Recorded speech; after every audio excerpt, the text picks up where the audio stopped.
Welcome back to another episode of the Longhouse, the weekly anime for the sensible centrist.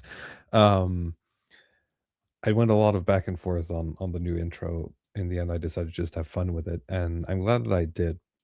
Sort of end up being delayed because I got a lot of good filler footage in the past like week, even the past couple of days. So really elevated, I think, my vision a little bit.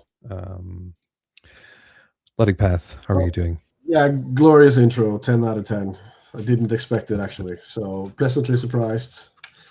It's Yeah, good. no, I'm a bit under the weather. I think I've caught the influenza, and with small Yeah. kids that are keeping you up at night, I'm working at like half capacity, but I'm going to try to hang tight as best as I can and only use my pre-programmed sound bites. I'm not going to improvise anything.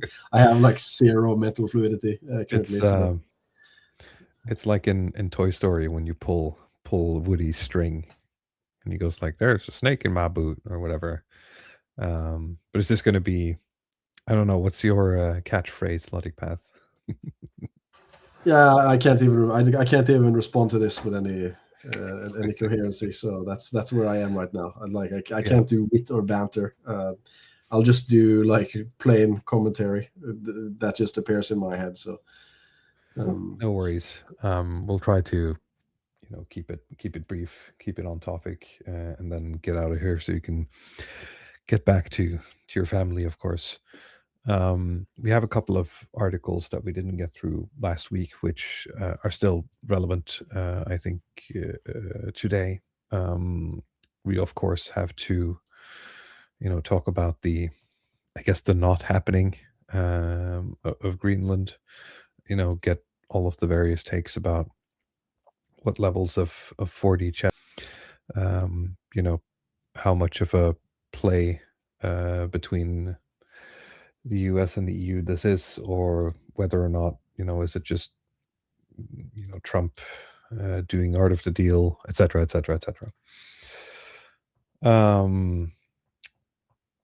We also have an article which maybe we should start with, just to, keep the um, geopolitics away for just a moment, about conspiracy theories and how it feels to have your mom fall off into the deep end, um, that some journalist made because her mother sort of went hard on a lot of conspiracies. It started with new age stuff, then it evolved into pretty much a lot of standard conspiracy stuff, I would say. And of course, it becomes these like, you have to adopt all the conspiracies. Because you can't just pick one or two that turned out to be true. No, they're all true. Um, so that's probably interesting to have a look at. I'm reminded of, is it Shane Gillis? The guy who did SNL a couple of years ago. He's on podcasts a lot now. isn't he the drink Uh, drink piss guy? yeah, yeah, yeah. I think he has like a joke No, about how that's it's. not him. Oh, I'm okay, sorry. Who am I mixing it with it's here? the guy who looks slightly retarded. Okay, I see, but who is drinking the piss? Let's see. Drink my own piss. It's something with Gillis quote. That's this like for old hats. Yeah. It's getting me like dodgeball or something. This is okay. I'm just gonna Google in the background, and you can start with the Okay. article. Well, Shane Gillis, anyway, comedian, he has a joke about like, yeah, having a Fox News dad is one thing, but what you really don't want is a Fox News mom. um, and that's the vibes I'm sort of getting from Okay, this. this is why my head. This is where I'm at. Like it's Bear Grylls who has Oh, the drink my own piss thing, and you said oh yeah, Shane Bear Grylls. Yeah, yeah, yeah, yeah, yeah, Shane Gillis. yeah. So I can understand, at I least get it. phonetically, they sound I get it. similar in my head. So that's why I clicked. Yeah, Adam Shane the Shane Atom. Gillis is like one of these Rogan guys, right? Yeah, yeah, yeah. One of the comedians he has on. Anyway, that was my point. He has a joke about, you know, yeah, having a Fox News dad is one thing, but having a Fox News mom is worse. Um, Adam the Atom asks, who's Macron supposed to be? Probably from the thumbnail. Well, from my understanding, saving the image, he's supposed to be was like Master Miller or Ben Miller or something from Metal Gear Solid. Um, so he's edited to look like him. I'm not sure when he has that outfit. I think it's in Metal Gear Solid 5 or something. So it's pretty cool. It was a pretty cool edit. There's a lot of edits of Macron going around because he had this, mysterious eye disease that's conveniently requires him to wear sick ass sunglasses wherever he goes. Well, it's a stylistic choice, right? I think he's a very fashion conscious guy. I think some people pointed out that like Hans Scholz, like the German chancellor, had something similar, and he chose to go with the eye patch, whereas Macron goes with like the pilot glasses. So there's well, they are cool well, looking, they right? really suit his face, right? Yes, So sure. all right, so let's start with the article about conspiracy theories here, because this sort of ruffled some feathers in some of the Norwegian Twitter right sphere. And I think this is where sort of like nuance posting is important, because it's hard to talk about conspiracy theories without getting accusations about like, well, what about X and Y that turned out to be true? And it's like, yeah, okay, we can accept that some things are conspiracies, some things are true, but that doesn't automatically mean that everything else is true. I think that's a very Well, yeah, I you know think is that a very controversial opinion to hold? I think the problem 2026. for if you're holding conspiracy theories is that like how many of them do you want to hold? I'm not sure who. Well, that's sort of we've It's talked like about this before. Like, why do you have to hold all of them? I don't know if it's Jared Taylor or something who says that you can have like one unorthodox belief Mm, and still be sane if you like everything you believe in is unorthodox. I mean, maybe that's changed a little bit considering where we are in the world, but yeah, there's something like I think a lot of the let's say the people who are further right, a little bit more conspiratorial, just felt attacked, right? They sort of feel like this is just a kind of a sure. preempt to not listen to anything they have to say. But like with anything with this conspiracy stuff, you get different like flavors and brandings and tree branches. I don't know how you want to categorize this, like genealogically, genetically, and as to like Sure. what political values they have and Virality. Yeah. what parts of geopolitics they're interested in. There's always an angle to kind of like, okay, what are they interested in, and that's where you see the conspiracies show up. But the problem is that like in spite of everything, in spite of the efforts of a lot of people on the far right to intellectualize this stuff, like the dominant strain, genetic strain of conspiracy stuff is like the Q-tard, just like batshit stuff. I don't know how that's even deniable at this point. And if you get people who are normies who kind of fall into that, I mean, I guess that's not the case, because here it's like her mother who gets divorced and then gets into like esoteric nutrition and then starts thinking about like how Princess Diana is still alive and is like the mother of Baron Yeah. Trump or This is something. what we're going to get into here. So, I mean, this is a bit of a fancy article, but Christine Wren Jensen had a very common upbringing. Then her mother's story of how the world works became gloomy and different. Today, her mother does everything she can to save her daughter and granddaughter. Almost 1 in 5 Norwegians has conspiratorial attitudes. For about 13 years, Jensen's mother has announced that a revolution is about to arrive next week. Christine Wren Jensen, 43, has just been asked about something that makes her think of her mother. She goes to her fridge and takes out a can of Coca Cola. Real Coca Cola is one of the ones that really provokes her the most. Which is, I don't want to psychologize too much, but that's a bit of a moment of like, you talked about my mom, so I'm going to go to, open a can of Coca Cola to own the ghost of my mom, essentially, the spirit of my mom. Yeah, It's a and bit I of a think woman moment. That's a bit, I think, where some of the people who are criticizing this stuff from the right are correct, because you have the, like, this woman is writing this as a journalist, like she works for the state broadcasting channel, and she's kind of like using her mother as a prop Yeah. to both to sort of act out her own kind of like, Well, I mean, the framing here is that parental she's written a issues, right? book about her experiences with her mother, right? Yeah. But yes, she's using her mother, I guess, as a conduit. Is the better way to put it? I think just, I mean, from my own perspective, I could find people in my own family who are maybe not this bad, but certainly give me enough like fodder to write a book or something if I was in a position to do that. But I would just not want to. What's the English word for it? To expose them Yeah, in yeah, this kind of a way. I feel like it would just be too shameful. But people have different views on it, so at least like that human aspect of it, I completely understand, at least from a critical point of view. yeah, yeah. Jensen believes that if she had grown up today, she would have been denied any sugar and processed food. They would mainly eat self-cultured vegetables, but it would have been a lot more extreme than that. Okay, so And this is here's like, where it's like the nuance thing is like, well, I mean, this is good though, right? Like this is trying to limit sugar and processed foods is just good, right?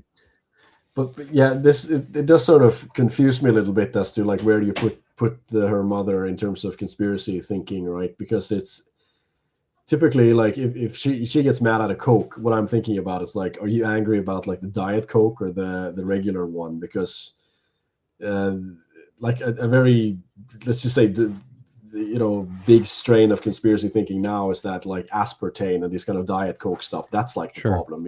That's the soy Well, from the article, testosterone reducing, um, yeah, it seems that her stuff. mom really dislikes the full fat Coca-Cola, right?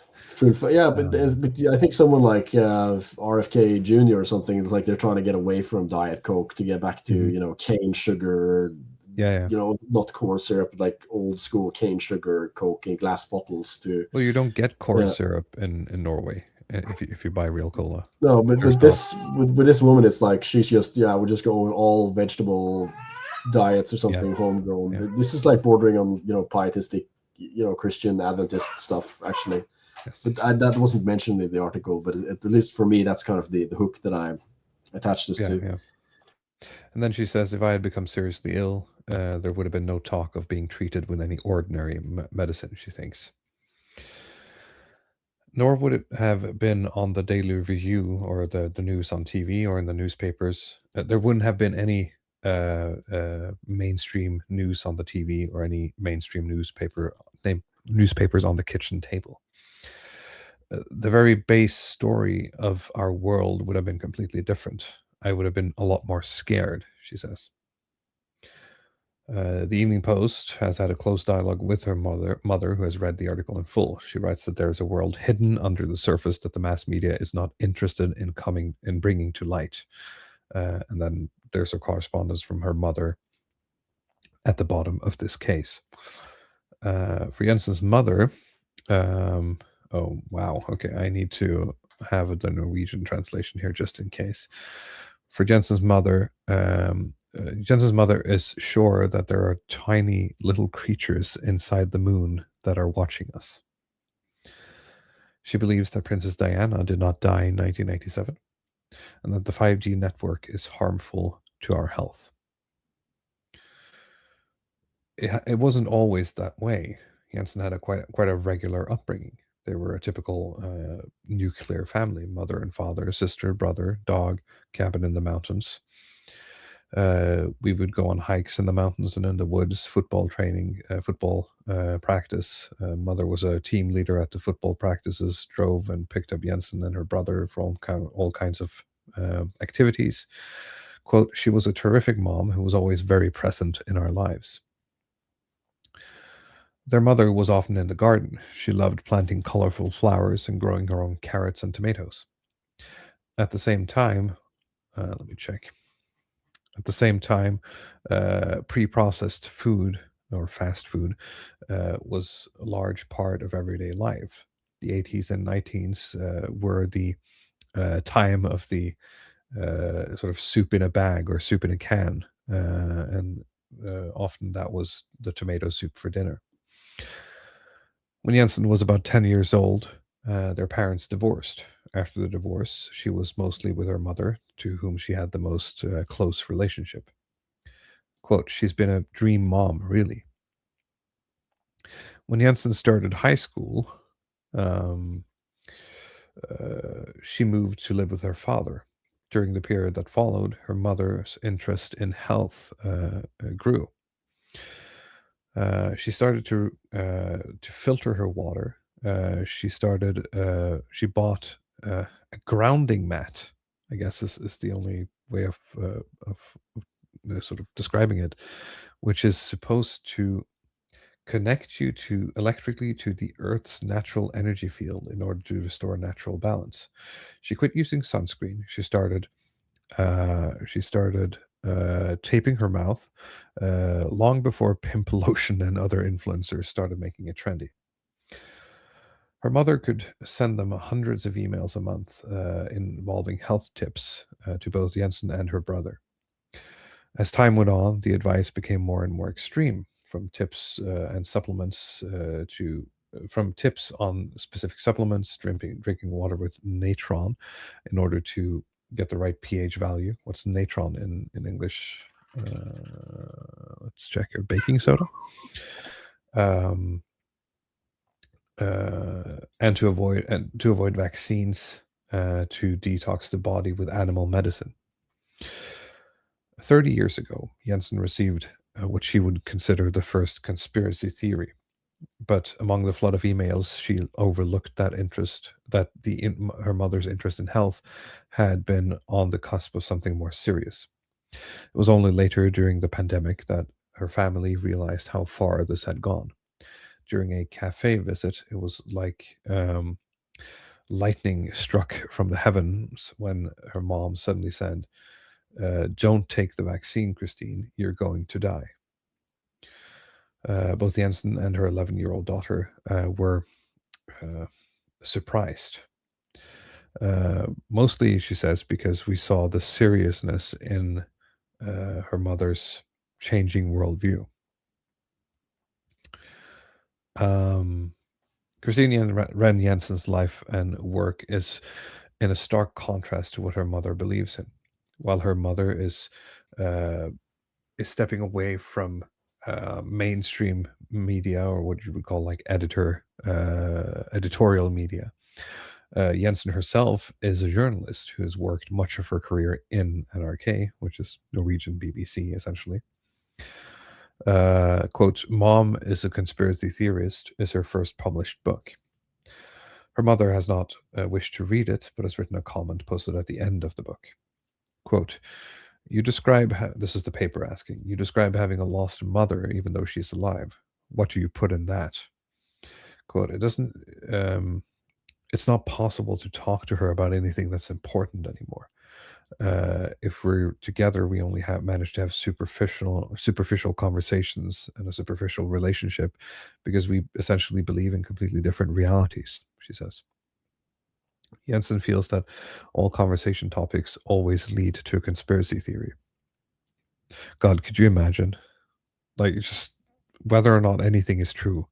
Could you imagine just having someone in your life, like every time you want to talk about something, it like eventually just rabbits Well, holes? I do actually, so I know how this feels. I Okay. mean, it's not like people in my immediate No, no, no. close family, but I do actually know people who go slightly further out. To it's sort of like regardless of what you start talking about, they end up in some conspiracy theory. So for them, it's like evangelical Christian, America adjacent, and Alex Jones kind of like old hat stuff. So they sort of followed him for a while, and they're Sure. on like BitChute, I think, and like these kind of like BitChute, Rumble, those types of platforms, and just watching whatever comes up in the For You page. So it's a little bit difficult to tell, but it's like, because it's Alex Jones, you sort of know what it's going to be. Like, I mean, this is like when I had the like the party for my newborn son. the guy just came up to me and started talking about like legitimate Russian security interest in NATO provocations. Like, I mean, Like this is like where yeah, unprompted.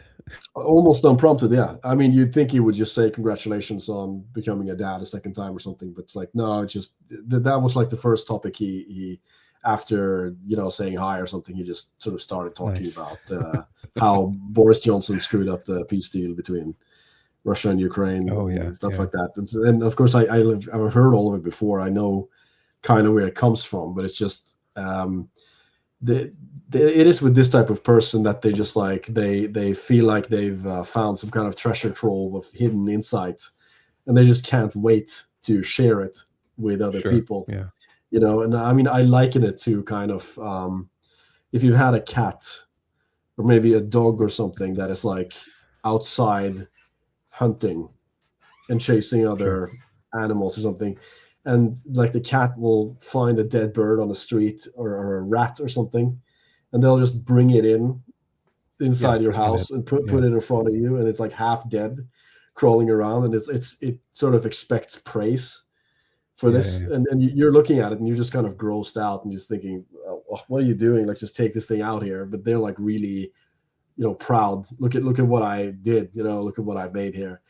And then that's kind of how I feel about a lot of these people. Is like they're really proud and excited to sit and tell you about all their new pet conspiracy insights, and I'm just kind of like, just get away from me, man. I don't want to hear about it. So it's a very relatable, this sort of idea. You meet them and they're just like, they've loaded up on new conspiracies, and you're going to hear all of it, Yeah, and you don't want to. It's like you. The problem is that you have three different options when if it's stuff that you strongly disagree with, or it's like stuff that is blatantly verifiable bullshit. Like she's talking about how Princess Diana is still alive and has kids with Donald Trump or something. It's like this sort of stuff that there's like no actual evidence for it. So you have like three options. You can either just nod along and just pretend that you agree, which essentially you just become complicit in like their bullshit, which is what they want, or you can be confrontational, which you end up just kind of escalating things socially, and you don't want that. So you end up just yeah. It's thinking gonna about it it's in gonna be a terms of race. Like if you escalate, it's gonna be a race to the bottom essentially, and it's a race to the bottom. It just often becomes very emotional from both sides, and so like the strategy, it's just like this woman in the article here. It's containment. Whether you want to think about it as geopolitical containment, or just like with people who had AIDS in the 1980s before they had a cure for yeah, it. Essentially, it's like, okay, you yeah, can yeah, within certain like boundaries, you can interact with those people, but we're not going to drink from the same glass, and we're not yeah, going to yeah. hug or stuff like that. But like, you need some kind of like containment strategy for them. So that's usually what you end on as a sort of stable equilibrium. She feels that all conversation topics always lead to conspiracy theory. How's how's my granddaughter doing at school? Well, or if I try talking about how her granddaughter is doing at school, her mother would just say they're learning nonsense at school. Uh, I can't talk about how it's going at work because my mother will ask why I bothered to do the work when what I do is so unimportant. What about the weather? Well, then we have to talk about how the clouds are not really real. I don't think there's one single conspiracy theory she doesn't believe in, Jensen says. 14 years ago, Jensen herself had a daughter, and her mother has then believed in conspiracy theories for 13 years. Everything she envisioned about her mother as a grandmother, the three generations of women on girl trips or close conversations they could have had would has been reduced to barely keeping in touch because both would like to convince the other that their view of the world is the correct one. When her daughter was younger, Jensen did not dare to leave her mother alone with her because when I go to the toilet and come back, she's managed to tell my daughter that Donald Trump and Princess Diana have the son Baron Trump together. she says a lot of what her mother believes in is quite dark. That there is a power elite that keeps children trapped and commits and is committing abuse against them. These super conspiracies, meaning that all imaginable conspiracy theories merge into a huge, unclear plot, is about the world being divided into two and consisting of good and evil. And she's one of the good ones. She says, uh, it's almost time for you to get over on the right side of history, essentially, is what her mother is telling you. We'll see. Cyber Ninja Zero says, okay, the mother is right about the Power Elite one, too, to be fair. This is where sort of the nuance thing gets sort of wacky because at this point, whether or not you're deep into Epstein, someone's been diddling some kids, right? I think we can all be sort of agree to that. And uh, even with like Harvey Weinstein and stuff, Hollywood has for a long time had whistleblowers about people are diddling kids, but nothing gets done. Um, so where is the line of truth and untruth, right? Um, s- so it's like, yeah, okay, maybe she's right 10% of the time, but how do you relate to a woman like that, where you can only sort of have a conversation with her 10% of the time? I, You I sent me I'm something. coming. I sent What is you this? an image. I mean, this is like really old conspiracy stuff, and that's when I'm reading about this mother. Like, I feel like there's something pure. I don't know if you want to share that image or something. It's from like the old, the green pilled academic Oh Chad. shit, This this is is like real old. Yeah. old, you know, um, 4chan stuff Oh, that it's came even out. it's even like an Imgur link. Okay, let me just Yeah. bring it up like this. So this is the real political spectrum. Um, so, um, so here you have on the left are the servants of the eons, and on the right is the slaves of the archons, which I assume are the lizard people on the right. Um, so if you, so I guess the middle here on the spectrum is between republicanism and corporatocracy. And if you move further to the right on the political spectrum, you move into communism, fascism, monarchism, which all resources under the authority of the hereditary elite. Elite practices eugenics in its own ranks, underclass viewed as a different species, and ultimately Illuminism. Elite and underclass now form two distinct species, all the world's resources controlled by the elite, all activities subject to central policy. See Brave New World, 1984. Jesus Christ. All right. I don't Uh, know how well this has aged, but like the guy is sort of the core of the conspiracy. It's like pointing towards more of kind of like a left liberal political worldview. Like he's not sympathetic to some of this tradcon stuff that you're seeing I really online. enjoy the idea that you can sort of purity spiral libertarianism into the point where you leave this mortal coil behind, as he writes. Like if you just free domain radio hard enough, you can astral project into the real world or something. Yeah, I just started thinking about Pokemon for some reason. It's like with Pokemon you have certain evolutions, whereas like the Charmander becomes the Charmeleon, and Sure, yeah. it's a small dragon, it becomes a slightly bigger dragon, and the even Sure, bigger yeah. one.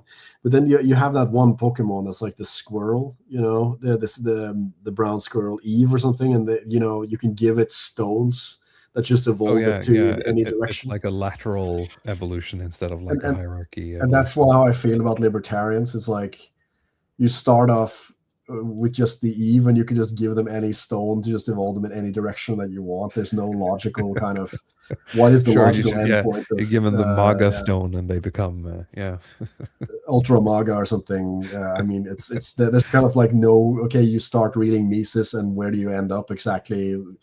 So some of them end up just like supporting Vladimir Putin. Other people end up like with this kind of gnostic, I don't believe in reality. We live in the matrix, and some of them are just smoking weed or whatever, and pro gay. There's like, I don't know how it happens. I feel like it's just a little bit too open to interpretation. Vitlao says this is more Pokemon lore than I needed. Did you see the intro? This is the anime arc. Um, to be fair, I mean, some of the anime clips. The reason I have so many African Americans swinging swords in the intro video is because I was looking for clips, and I literally just had to go on YouTube and search like anime sword unsheathing or something, or katana, right? Because I don't know what to look for, right? I'm not deep enough to be like to name specific. Maybe like, I could do like, One Piece has swords in it, but that's where I discovered the subculture of YouTube shorts of African American men essentially playing with their swords. Um, so if you want to have a good time, just Yeah, just maybe just that go should on be an YouTube. episode on its own. But like, black guys, they love anime. This is shonen stuff and fighting games and all that. So yeah, it's really bizarre, but that's the future. That's the demographic future. Like black guys watching anime, forever. But yeah, let's get back to the article. Yeah, let's keep going. Um, Previously, Jensen could end up crying over how warm and good. Sorry, could cry thinking about how the warm and good mother she grew up with had changed so much, and she would still get sad thinking about all the years that they've essentially lost. So how could this happen that a very common, normal mom suddenly became a deep conspiracy theorist? Today, Jensen knows a lot more about what may have triggered this. Her mother probably felt depressed. Uh, she would search for the word inspiration on Google. She would find a YouTube video with the American self-help writer and speaker Wayne Dyer. It's not Jay Probably Dyer. outside. I think that's Yeah, something something else. yeah. And then, according to herself, she woke up. She loves a specific video and has seen it many, many times. There's definitely a before and after. What Leo is saying, not again, Walrus. What is he saying not again about? I don't know. Um, since then, her mother has been talking about how everything will soon have a or revolve, have a turnaround. For about 13 years, she has noted everyone about a coming economic revolution that could occur after this weekend or next week. Could you imagine? Could you imagine, believing this hard for 13 years? Just, There's just a one lot more of week. nothing. Yeah, a lot of nothing ever happens going on Yeah. here. But yeah, I mean, it rarely seems to deter people if they get far enough into this stuff, and that's kind of the problem, because a lot of it could be easily debunked if you just ask them. They start talking about like collapse and new economic systems that are going to come up, and it's okay. It's been 2 weeks. Like, you can still walk to the store and swipe your credit card and buy a bag of groceries or something. So apparently that didn't happen. How do you account for that? Like, what happened? I mean, certainly you must have been wrong in your calculations at some point, but Right. usually, like, if they get this far into it, they're just like, the brain has just floated off into space, and there's no gravitational pull anywhere. So Uh, she even says it herself. That's what fascinates me the most. Their hope and conviction that something will soon happen is so strong that they'll not lose courage when it doesn't happen. Jensen believes her mother is a typical conspiracy theorist, and that the way she got into it is also kind of typical.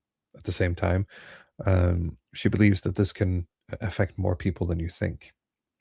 Quote, I've been trying to go through everything to find out sort of what it was that really happened and when. And uh, what I understand is that there are many things that have gone wrong at the same time. There's not just one singular event.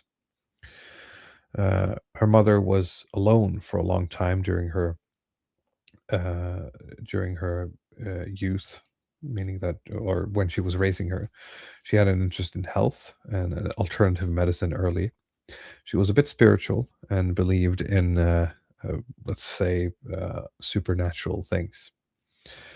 All of these factors are factors that Jensen believes have made her more susceptible to believe in alternative truths. When her mother woke up 13 years ago, conspiracy theories were not something that was widely talked about. Today, most people know that conspiratorial attitudes are relatively widespread in Norway. When the Norwegian National Panel in 2021 asked about the Norwegians' attitude to the conspiratorial claim, quote, most of what is happening in the world has been decided by a small secret group of powerful people, almost 20% responded that they were very or somewhat agreeable to the statement. Um, which, at this point we're just fighting fighting over which group, right? Yeah, but I Who guess are like they, right? especially for the people who I consider like hardline conspiracy. I mean, you have certain ideologies and factions online that are sort of conspiratorial-ish or sort of conspiratorial flavored, but then you have like the people like it's like this who are just it's just like pure some combination of magical thinking and just kind of academic agent call it the hidden hand, right? I think that's the Mm. appropriate term where You it's could you for I believe probably that, like, gun to her head, you couldn't get her to, like, name anyone specific, yeah, right? and that's the exact point. It's that the for like the truly the distilled essence of conspiratorial thinking is that it's hidden, right? You don't know who they are. It's like people that the things that matter in the world is not revealed to us. It's sort of it's always being hidden from you, and the stuff that is happening behind closed doors that you're not aware of, that's what really matters, and not the stuff that's happening that's available to the public. And but you have certain combinations of it, like say like the people who are like this really think that like the World Economic Forum controls everything. I mean, part of that is public, based on public information, right? You can look at Davos and the people involved and what they're writing, and it's all sort of published, and then they make a bunch of inferences, and that's where the conspiratorial stuff comes in. It's like, Mm. based on this, I think that they've agreed A, B, C, and D, but at least they have a sort of view that, okay, we can point to who the people are, and there's a public record of these people. Where that's kind of like a sort of light version of the conspiracy stuff. But the Illuminati people, where it's like it's just like an idea of everything that matters is happening in secret, and I know it because I watched videos on BitChute or something. Yeah. But they can never actually point to anything. It's not just poor epistemology. It's just none at all. It's just like kind of shooting in the dark. Yeah. Jensen believes we live in a time when it's easier than ever to be a conspiracy theorist. It's not like back in the day when you had to work for it. That's also true, Everything's right? You had to read. You had to read in the past. Like you had to actually you had to read some find. esoteric stuff, Yeah, yeah. yeah. It's that 4chan post about, uh, 15 years ago, if you grow up wanting to have sex with toasters, you would sort of just grow out of it. But now you can go online and find a forum dedicated to having sex with toasters and ruin your life, right? Yep. Jensen wished it was possible to take her mother away, or to take the internet away from her mother, where she finds like-minded people. She compares her mother's state to an addiction. She tells me, a lot of people are waking up, Christine. You're soon the only one left. And she's asked me, are you going to be the last one? Which is very funny to me because it's one of the things that I feel like I heard a lot on Twitter, or read a lot on Twitter before the election here in Norway, from the Norwegian Democrats people, right? It's like this idea that just Joe Schmo suddenly has this beamed into his head, everything you guys have been talking about on Twitter, and it's all going to be different, and then the votes come in, and like what 0.4% of the voting population agrees with you, right? Yeah, I mean that Not that is saying the that problem with that automatically makes them right, but uh, if that isn't a reality check, then what are you doing here, right? yeah, this is like yeah, the type where it's the pure essence of the conspiracy theorists, and well, numbers don't really matter, right? They have a bunch of convictions and feelings about things. I feel like Christianity would have picked this stuff up in the past, right? This Mm. woman would have been absorbed into Oh yeah, a more definitely kind of this will like Christian you know institution. Yeah. would be a wise woman at some point, right? Doing weird shit in the woods, and that would probably have been in some way a useful trait, but not unfortunately in our current world. I maintain that conspiracy theories are real life eldritch knowledge, and reading enough of them makes you insane. Maybe, but that also implies that they're all right. Um, I think, which I don't know. I don't think they're all true, especially not at the same time. Um, let's see here. These people used to have schizophrenic rants about the devil and Jesus. Yeah, and sometimes that's useful, right? I mean, sometimes you need, sometimes having a Rasputin, right, is useful as a quote unquote social technology. But letting them roam freely and sort of like injecting them, giving them the heroin, isn't necessarily a good move. Let's see here. The pandemic made more people start believing in conspiracy theories, such as the idea that COVID-19 was planned, that the 5G networks spread the virus, and that the vaccine contained a data factory to control the population. Sorry, not data factory, data chip. It became a gateway to an entirely different universe. Once you start believing in some theories, there's a good chance you can believe in more. For her mother, the pandemic became some sort of evidence that, if sort of an evidence towards everything she already believed in. It sort of made her cross a point of no return. She knew that when COVID arrived, this was planned. Jensen experienced that the rabbit hole had completely swallowed her mother. Steve Aduil, together with Didrik Sutherland, has written a book called Website Poisoning, Losing Someone to Radicalization and Conspiracy Theories. She says that the story of how Jensen's mother became a conspiracy theorist ticks all the boxes. It's very similar to what it's very similar to the people I interviewed for the book. She says, if there was a cookbook for this stuff, this is following the recipe to the letter.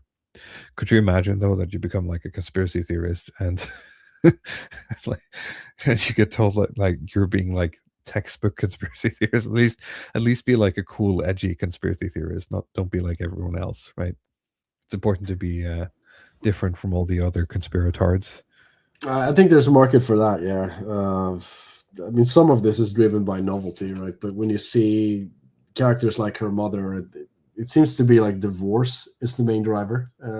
For a lot of boomers, that is like if there's one catalyzation event, it is divorce that leads to either conspiracy thinking or Very deep often, yeah. political radicalization of some kind. Yeah, they're liberals. My wife left me, etc. um, let's see here. The reason people become conspiracy theorists is quite composed, she says, but some thoughts have to be present already. Thoughts like everything is connected, nothing is random.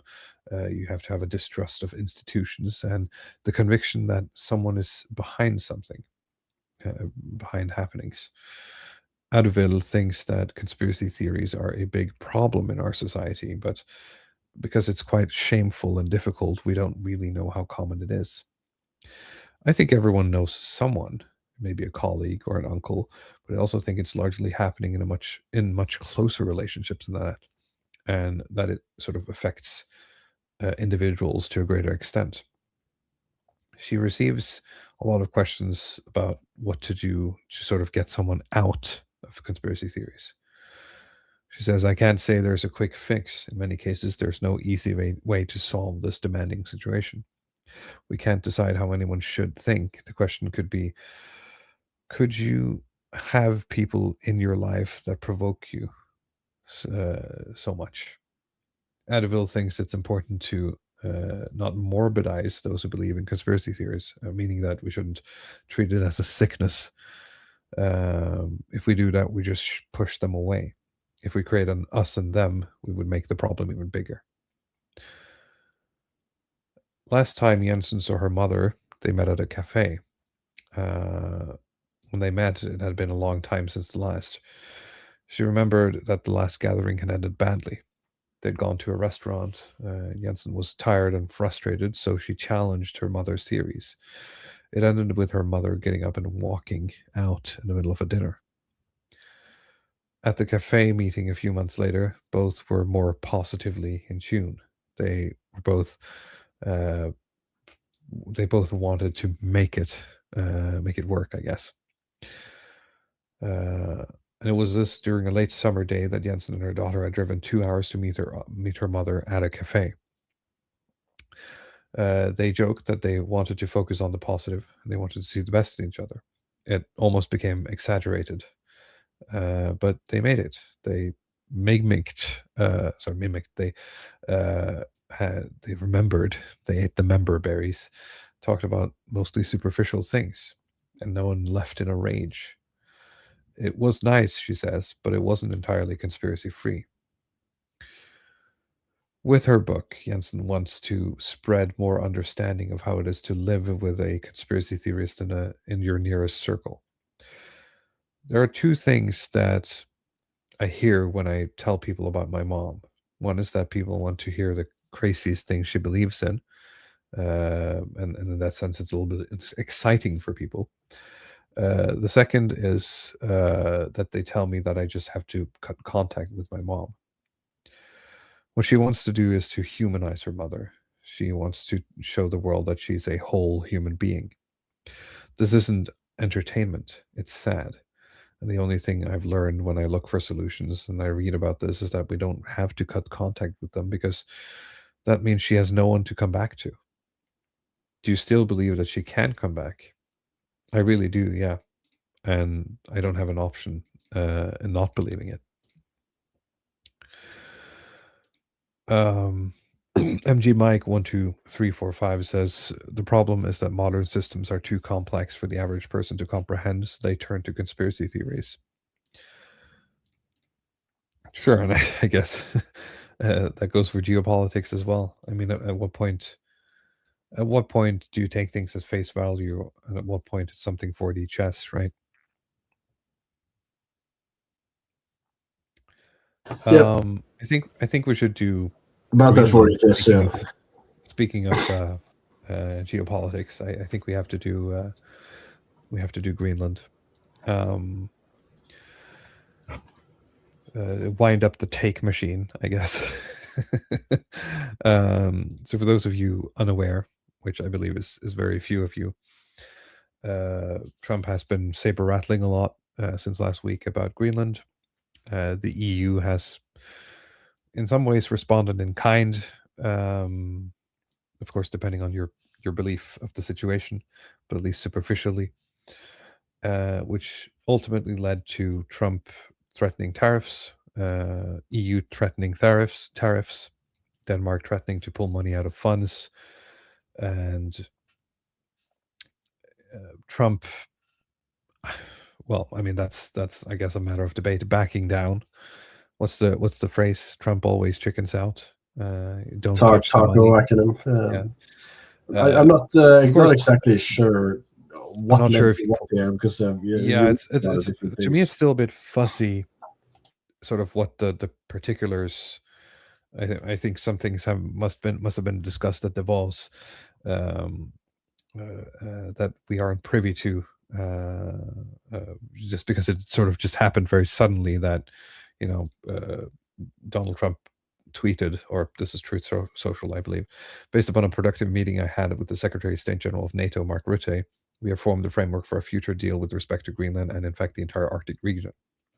This solution, if consummated, will be a great one for the United States of America and all NATO nations. Based upon this understanding, I will not um, I will not be imposing tariffs that were scheduled to go into effect on February 1st.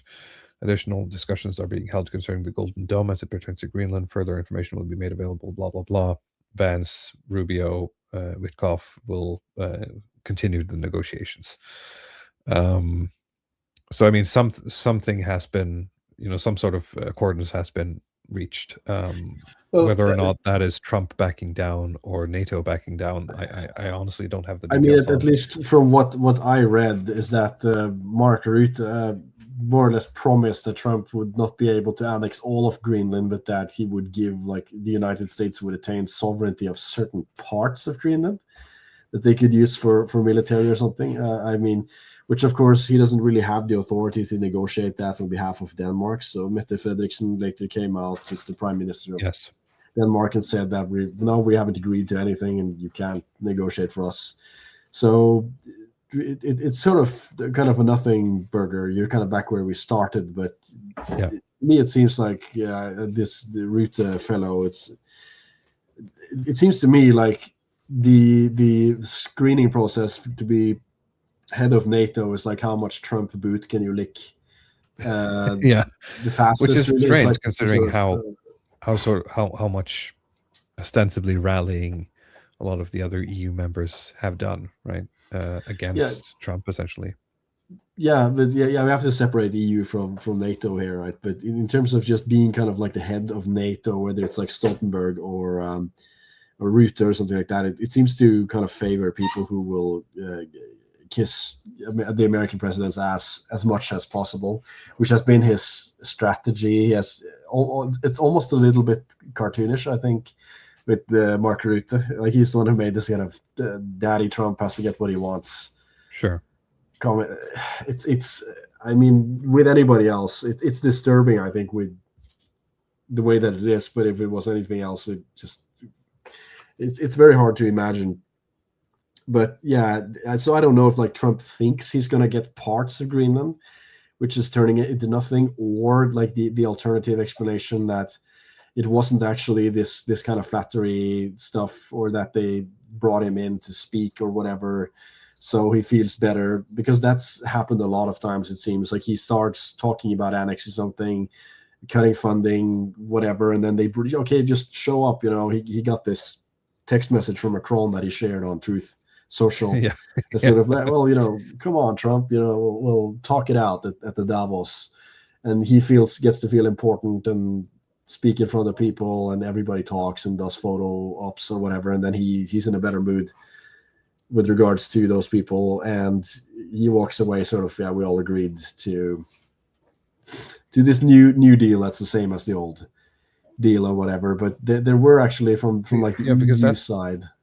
that's sort of like the fallout from this is, of course, a lot of Americans, the MAGA tarts or whatever, are clapping, big victory.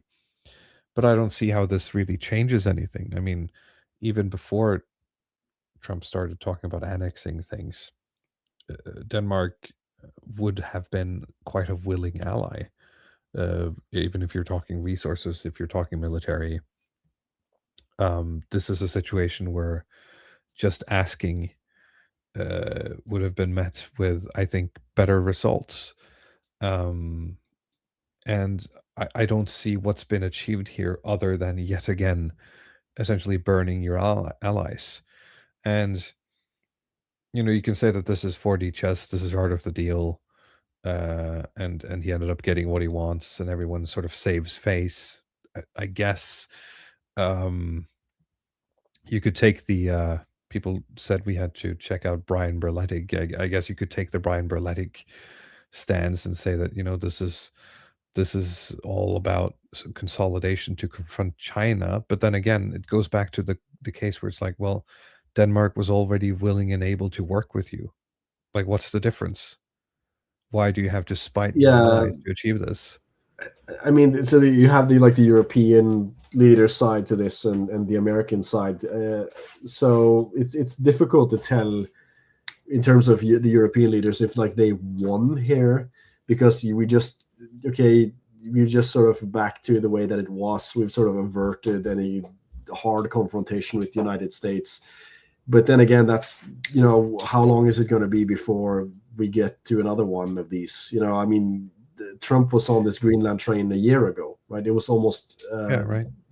perfectly, 1 year from today, where he was talking about the exact same thing, and people had, went out and did these speeches and statements and so on, and now he just goes back to it. So when it's like the next time he starts talking about Canada or Ukraine or something else, it's so it's like, okay, it's sort of just barely, we just averted the crisis essentially. And if you consider that a win, maybe that's diplomacy, maybe that's like something. But from like the MAGA side, I don't understand anything about like what was actually gained here. Like, Yeah, what nothing. did you you you win, dunked you right? dunked on the libs, like the libs pissed their pants for a couple of days, and their Even the cortisol right wing levels. in Europe sort of lost in a sense, because every time Trump does something like this, the polls flock to the center, right? um, and any sort of like, if this goes through in such a way that Mark Rutte has promised him, right? Um, then it sort of takes the wind out of the sail for any sort of anti-Americanism that was brewing in the EU now. Like the ability to be able to say, you know what, actually, this is where we draw the line. We're going to go our own way.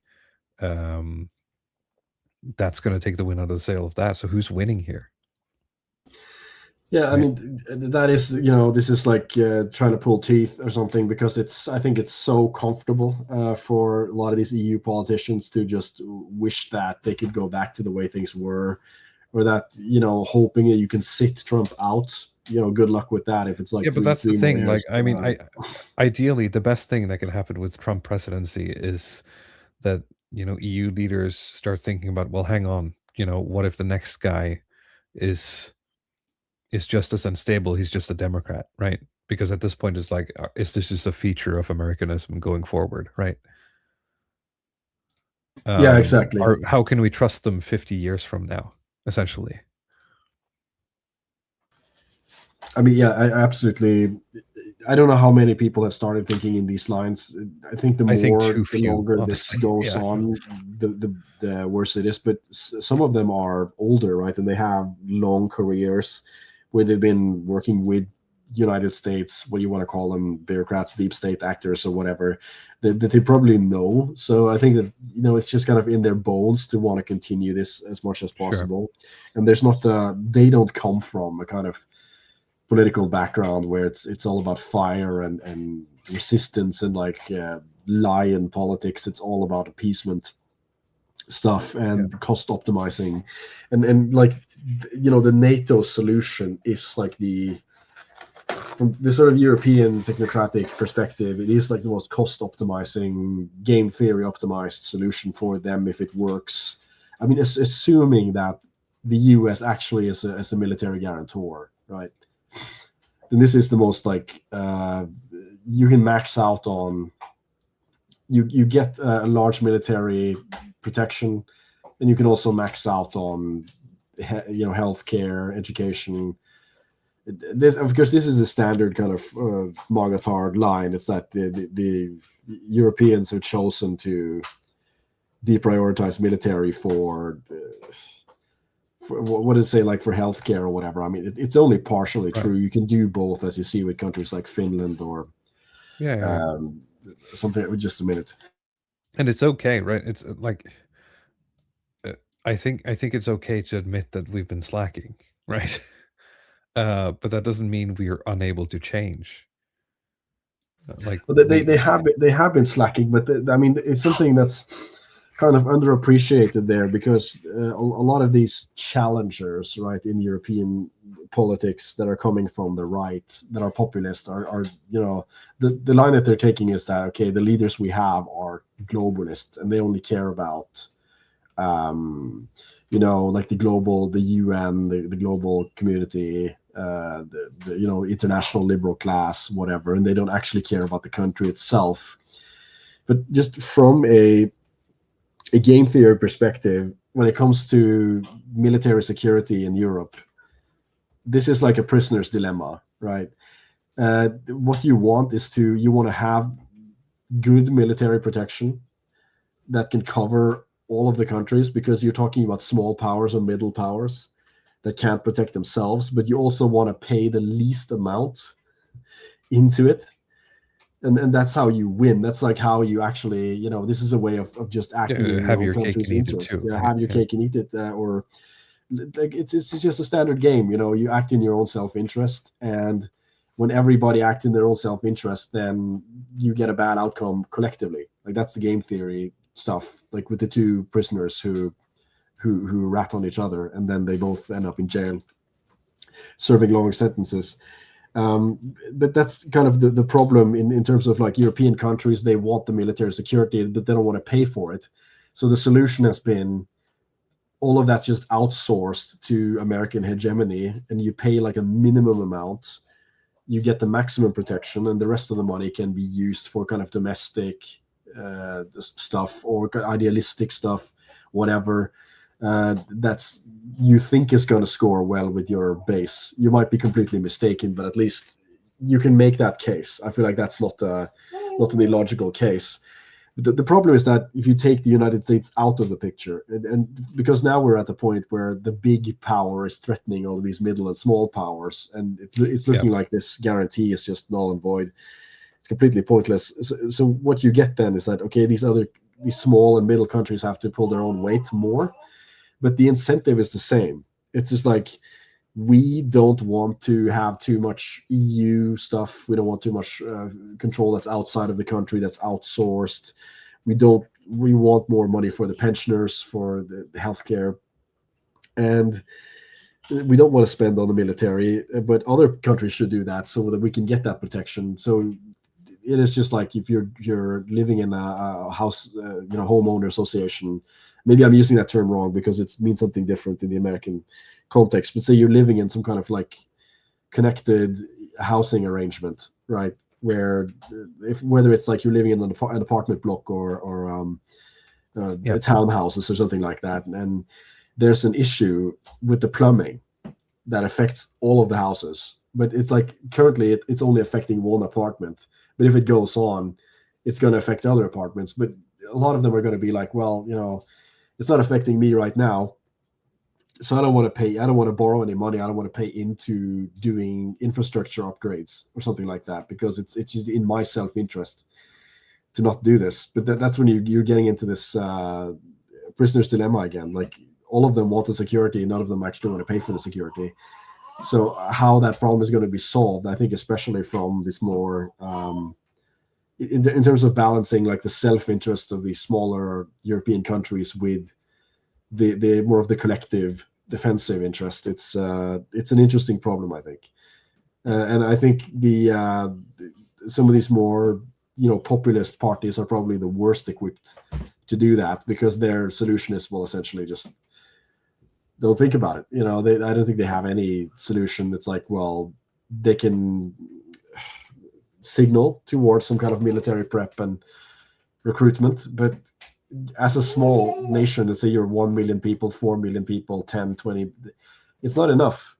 You just can't build up a big enough army to protect yourself against a large power. Yeah. So you need essentially some kind of arrangement with other countries, some kind of way to marshal a collective strategy.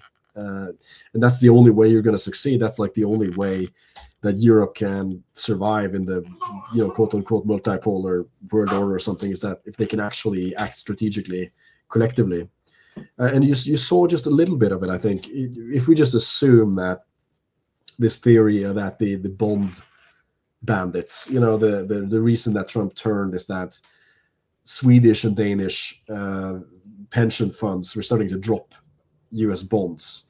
Yeah. So the idea that's that, all of the debt that the United States has, it's sort of issued to various other countries, private and public actors.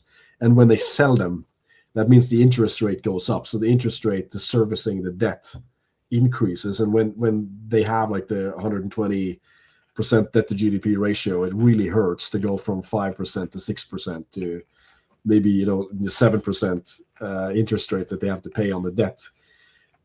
So that's the sort of thing that, okay, you could do a coordinated just kind of dropping of these assets at the same time, which of course it's going to hurt the European countries as well. But I feel like kind of the US have the lowest pain threshold. Currently, maybe I'm completely wrong, but I feel like given the if you look at the priorities of US voters, it's like stuff like gas Mm. prices, food prices, these kind of like very sensitive to employment, inflation, price changes, and stuff like that. So they expect growth, and they expect large, quick turnaround in terms of getting new jobs, Yeah, buying yeah, things, growing the economy. And if you can just kind of lock them into, no, what do you call it, no growth, for a little bit, yeah. I think that's kind of just too painful right now for what that public expects. So, What's the which makes meme the people post on Twitter of like European technocrats? Is like this guy will, make sure your country runs like a well-oiled machine, and your GDP will shrink by 1% every year. yeah. um, Well, I mean, it's partly true though, but the thing is that I think who has the highest pain threshold is probably somebody like Russia or China or something.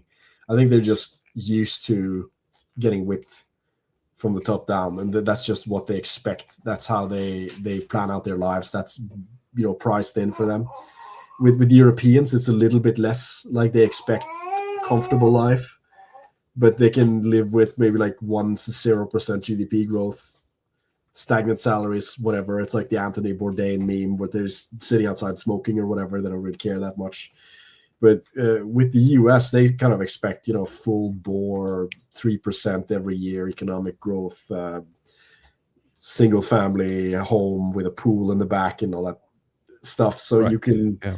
if you can collectively just target them, I feel like that creates instability in the US quicker than it does anywhere else. This is just my read on the situation. But that, of course, requires that you can be coordinated, right, in Europe, which is not the case. I mean, it's just not even a little bit. I feel like they're so far away from any kind of ability to coordinate. Even like the Norwegian sovereign wealth fund didn't bother to do this. They went out and said that we're not going to take sides, or we're not going to drop American assets because they hold a lot of them. Like it's Yeah. the biggest sovereign wealth fund in the world, and a lot of that is American stocks. I don't know how Yeah, much like of if it is we start bonds, but dropping, like if we and the Japanese start dropping, US funds, like that's it, right? It's over.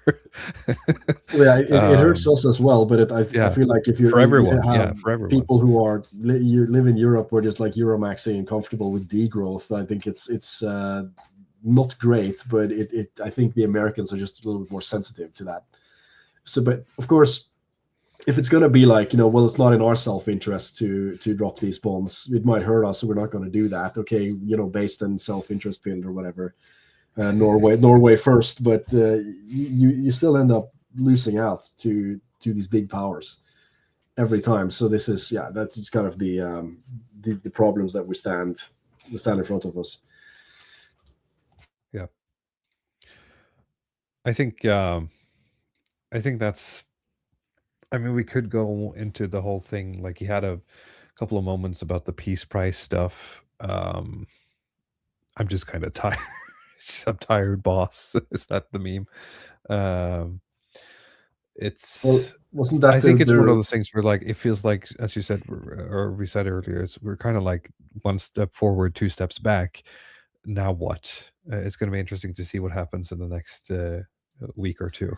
Yeah, because I'm not Um, sure that was revealed last week. We did talk about this Greenland stuff, but like there was a reveal this week that the Prime Minister of Norway, Jonas Gahr Støre, got a letter from Trump personally complaining that he didn't get the peace prize, and like the reason that he wanted to take Greenland is that they didn't give him a peace prize, that which is was of the course implication, yeah which is one of the most seething letters ever sent.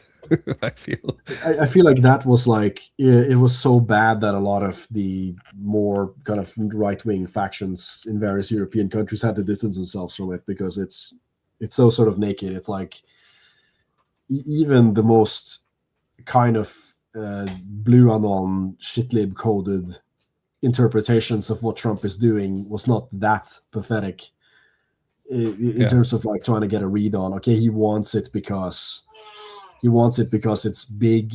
You know, these are like the sort of he wants be Greenland because it's like he thinks about it huge in terms even.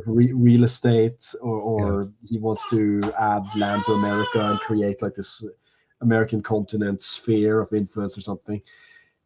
That could have sounded ominous onto itself, but the implication that no, he's doing it because he's seething about not getting the peace prize or something like it's more pathetic than any of those interpretations. So it was just a little bit too but much, I that's think. I think that's where Yeah. Trump seems to be sort of slipping. Like he's not as good at playing this by ear anymore as he used to be, because I don't think old quote unquote or earlier Donald Trump would have slipped in that way. He wouldn't have played his hand.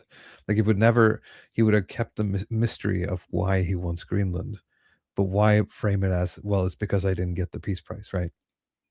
Like there's nothing to be gained Uh, by that. I mean, he is getting older, and there is a sort of like disinhibition that is happening without, because I'm not a doctor, right? But there's something is happening to him where he has just less. My golden Sorry, president go can't be ahead. this retarded. Yeah, that's Yeah. funny, but he just has, he's more inhibited now. There's this one clip where he gives this guy the finger, right? That's not something he would have done in 2016. Like he would have chewed people out and made fun of them and stuff, but he wouldn't have like been just telling them to fuck off, or give them the finger or something like that, or just cursed at them publicly. So it seems like he's just has less of a filter now than he used to, and a lot of it just it's not coming out as smoothly as it did. He still has his kind of cult following, right? But I think for a lot of the people who are in the middle, this is really tough to swallow, right? Uh, Yeah, it's again, I think the next couple of days, or I guess next week, is going to be very telling what the deal with Greenland was. If it was all just a nothing burger, some people say it's just a distraction. I I kind of tend to not like the, it's just a distraction for X or Y. Um, but I mean, sure, right? Um, but I think I'm looking at the time here, and I'm looking at the articles, and I think we have to keep them from next week because everything we have left is so dense that we won't be yeah. able to get through it in like 10 minutes. Um, but yes, I was bringing up Cyber Ninja Zeros as another episode of My Golem President Cannot Possibly Be This Retarded. Uh, well, the meme I've said seen going around is that he, don't touch the money. He tried to rape the money, and then every time, he walks up to the tariff button and someone taps him on the shoulder and it's like shows him what's going to happen, and so he backs down, right? um, all right. Thank you for watching our show. Thank you for listening. Um, well, I meant more dense stuff and less conspiracy moms.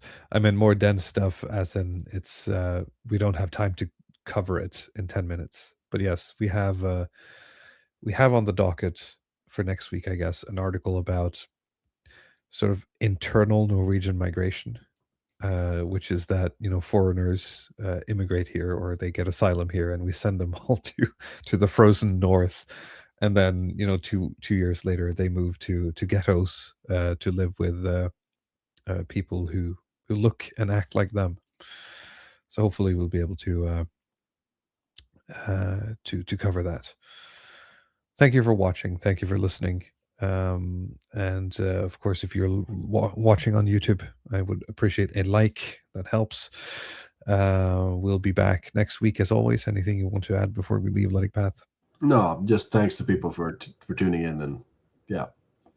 Yeah. Have a good night. All right. Have a good rest of your night. Have a good rest of your day if you're in the Americas. And have a great weekend, everyone. Bye bye.